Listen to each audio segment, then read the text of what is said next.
CSK management 6வது cup எடுக்க போகிறாங்களாம். அதுக்கு முழு மூச்சாக தோனியும் பிரிவியஸும் செயல்பட்டு வராங்க. அவங்களோட பிளானே வேறு லெவலில் இருக்குது. அது என்னென்னு பார்க்குறதுக்கு முன்னாடி நம்ம சேனலை சப்ஸ்கிரைப் பண்ணிக்கோங்க, கொஞ்சம் சப்போர்ட் பண்ணுங்கள் ஃப்ரெண்ட்ஸ். அதாவது பிரிவியஸும் தோனி சேர்ந்து ஒரு பிளானு. அதுக்கு முன்னாடி ஒரு சம்பவமெல்லாம் பார்த்துடலாம். சிஎஸ்கே 3 மேட்சாக தோல்வியை தழுவுனாங்க. அது ருத்ராஜ் கைக்வாடோட கேப்டன்சியில்.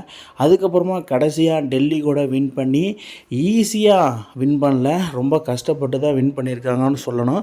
ஒரே ஒரு ஆள் அடித்த அடியினால் ஸ்கோர் போர்டு ரைஸ் ஆச்சு, சிஎஸ்கேவும் வின் பண்ணாங்க. ஸோ தோனியோடையும் பிரிவிஸோடையும் மாஸ்டர் பிளான் என்னென்னா ஃபினிஷிங் ரொம்ப பாதகமாக இருக்குது. ஸோ அதை நம்ம பில்ட் பண்ணணும் அப்படிங்கிற மாதிரி ஒரு மாஸ்டர் பிளான் போட்டிருக்காங்க. பட்டு அந்த இடத்துல தோனியும் பிரிவியஸ்னால் நல்லா ஹெல்ப்ஃபுல்லாக இருக்கும் சிஎஸ்கே டீமுக்கு. ருத்ராஜ் கைக்வாடுக்குமே ஒரு கேப்டன்சி பண்ணும்போது நல்லா ஹெல்ப்ஃபுல்லாக இருக்கும். ஏன்னா ஒரு ஃபினிஷிங் ரோல் அப்போ ஜேமி ஓவர்டன் வரும்போதும் சிவம் துபே வரும்போதும் அந்த ஸ்கோர் போர்டு ப்ரெஷர் அதிகமாகவே இருக்குது ஃபினிஷிங் லைனப்பில். அதாவது ஒரு சேசிங்னா இவங்க 2 பேரும் ஒன்றுமே பண்ண முடியாது. இப்போ லாஸ்ட் டைமே பார்த்தீங்கன்னா ஃபஸ்ட் பேட்டிங் பிடிச்சதுனால சஞ்சு சாம்சன் ஈஸியாக 2 சேர்த்துட்டாரு. அதாவது சஞ்சு சாம்சன் பொறுத்த மட்டும் அவரோட பேட்டிங் ஸ்டைல் எப்படின்னா அடிச்சுட்டே இருப்பார். அடிக்கலனா 10 ரன்னுக்குள்ளே அவுட் ஆயிடுவாப்பில். மினிமம் 10 ரன்ஸ் எபோவ் வந்துட்டாப்லனா அவரோட பெரிய ஸ்கோராக நேம் கிரியேட் பண்ணுவார். ஒரு 90s 100s போய் நிற்பார். இல்லைன்னா 10 ரன்ஸ்குள்ளே போல்ட் அவுட்டோ இன்சைட் எட்ஜ் போல்டோ இல்லை கீப்பர் கேட்சோ ஏதோ ஒன்று அவுட் ஆகி இப்போ வெளியே திரும்பிடுவாப்பில். அதுதான் சஞ்சுவோட ஸ்டைலு. சஞ்சு சாம்சனு அவர் கீப்பிங் டெக்னிக்கு தோனிக்கு அப்புறமா செமையாக இருக்குது. ஏன்னா வேர்ல்டு கப்லேயும் நல்ல ஒரு ப்ரெஷரை க்ரியேட் பண்ணாப்புல சஞ்சு சாம்சன். வேர்ல்டு கப்பில் நீங்களே பார்த்துருப்பீங்க, சஞ்சு சாம்சன் ஏகப்பட்ட சம்பவங்கள் பண்ணியிருந்தாரப்போ நானும் பார்த்தேன். பட் நீங்களும் பார்த்துருப்பீங்கன்னு நான் நம்புகிறேன். இந்த மாதிரி தோனி ஒன்று பண்ணியிருக்காருன்னா அது என்னென்னு பார்க்குறதுக்கு முன்னாடி, அதாவது இந்த போஸ்ட்டில் பாருங்கள். அதாவது தோனி பேட்டிங் பண்ணுறாரு, ருத்ராஜ் கைக்வாடு அதை பார்க்குறாரு. ரெண்டாவது ருத்ராஜ் கைக்வாடு பேட்டிங் பண்ணுறாரு, தோனி பார்க்குறாப்புல. ஸோ இதில் இவங்க 2 பேர்த்துக்கு என்னென்னா முன்னாள் கேப்டனும் இப்போ கரண்ட் கேப்டனும் 2 பேர் அந்த ஸ்கோர் போர்டை எப்படி ரைஸ் பண்ணலாம் அப்படிங்கிற மாதிரி யோசிக்கிறாங்க. அதாவது அவரோட பேட்டிங் ஸ்டைல் எப்படி இருக்குது, இவர் அதை அப்படியே காப்பி பண்ணுவாராம். பட் இவரோட பேட்டிங் ஸ்டைல் எப்படி இருக்குது, அதை நம்ம எப்படி திருத்தலாம் அப்படிங்கிற மாதிரி Dhoni mind voice.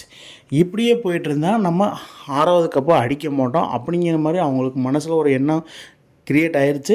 So practice செஷனை செம்மையாக கம்ப்ளீட் பண்ணியிருக்காரு தோனியும் ருத்தும். அப்புறம் அதுக்கப்புறமா இவரை நான் சொல்லியே ஆகணும். அதாவது சர்ப்ராஸ் கான்.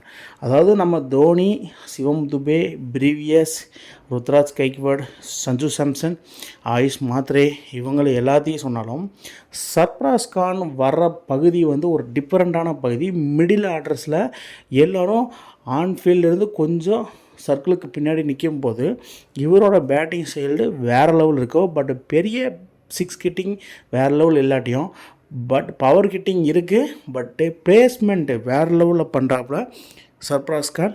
இவரோட பேட்டிங் ஸ்டைலும் செமையாக இருக்கும். ஸோ இதனால் இவர் அடித்தா இன்னும் சிஎஸ்கே டீமுக்கு வேறு லெவல் இருக்குது. ஆல்சோ ருத்து. அதுக்கப்புறமா சிவம் துபே, ருத்ராஜ் கைக்வாட், சஞ்சு சாம்சன் இவங்க சிஎஸ்கே டீமுக்கு செம கீ பிளேயர்ஸ். இப்போ ரீசெண்டாக சஞ்சு கூட back on the form. But Ruthu ஸ்க்ரீன்லேயே இல்லை. சிவம் துபே அந்த 15 balls 35-30 ரன்ஸ் அடிக்கிறது இல்லை. ஸோ அதனால் சிஎஸ்கே டீம் பேக்கப் தி லாக் ஆகிறாங்க. ஸோ அதிலிருந்து வெளியே வந்துடுவாங்கன்னு நினைக்கிறேன். அதன் மூலிமா ஒன்றே என்னென்னா தோனியும் பிரிவியஸும் சிஎஸ்கே டீமை 6th கப்பு அடிக்கிற வரைக்கும் கடைசி வரைக்கும் ஃபைனல் கொண்டு போகணும் ஒரு மாஸ்டர் பிளான் பண்ணி வச்சுருக்குறாங்க. ஸோ இதனால் சிஎஸ்கே டீம் அழகாக செமிஃபைனல் ரீச் ஆவாங்க. ஸோ இதன் மூலிமா கப்பை வின் பண்ணுவாங்க. மெயின்லி என்னென்னா பவுலர்ஸை கரெக்டாக கொண்டு போகணும். இதில் ஒன்றே என்னென்னா தோனி உள்ளே வந்துட்டாலே அது ஆல்சோ நடந்துடும். ப்ரீவியஸை தோனிக்கு ஒரு சீக்ரெட் சொல்லியிருக்காரு, நான் பார்த்துக்கிறேன், நான் கொண்டு போய் தர்றேன் அப்படிங்கிற மாதிரி சொல்லியிருக்காரு. தோனி ப்ரீவியஸ் இந்த மாதிரி மாஸ்டர் பிளான் பண்ணுவாங்கன்னு யாரெல்லாம் எதிர்பார்த்தீங்கன்னு கீழே கமெண்ட் பாக்ஸில் கமெண்ட் பண்ணுங்கள். இந்த மாதிரி இன்ட்ரெஸ்டிங் கிரிக்கெட் வீடியோவை தெரிஞ்சுக்க நம்ம சேனலை சப்ஸ்கிரைப் பண்ணுங்கள், லைக் அண்ட் கமெண்ட் பண்ணுங்கள். மேலும் மேலும் உங்களுக்கு வீடியோ வந்துகிட்டே இருக்கும்.